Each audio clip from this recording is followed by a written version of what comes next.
Hello friends,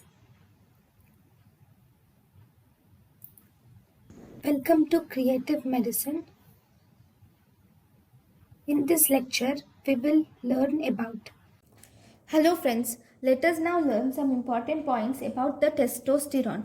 Production of testosterone begins at 7 to 8 weeks of life, and this production becomes maximum at 15 weeks of life, and then it decreases.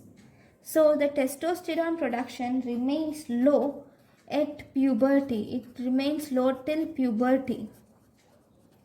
Then at around 17 years, if you see, the testosterone is 5 to 7 milligram per day is produced, whereas free testosterone, if you see, it is almost 0.5 to 3.1, and this testosterone is bound to sex hormone binding globulin and albumin. It is bound to sex hormone binding globulin and albumin. So if you see the testosterone, it gets converted to dihydrotestosterone in the presence of 5-alpha reductase. Okay, this dihydrotestosterone is the active form and it is the most potent form of androgen. So in our body, if you see, testosterone to dihydrotestosterone ratio is 10 to 15:1.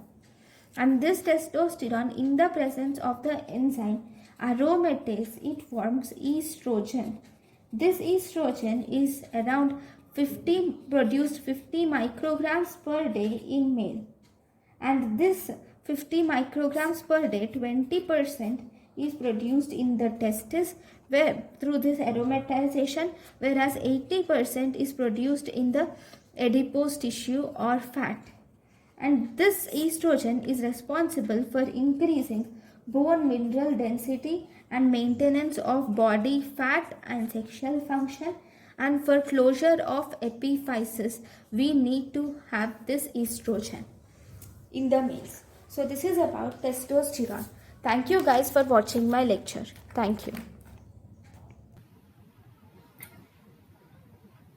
Thank you and thank you for watching.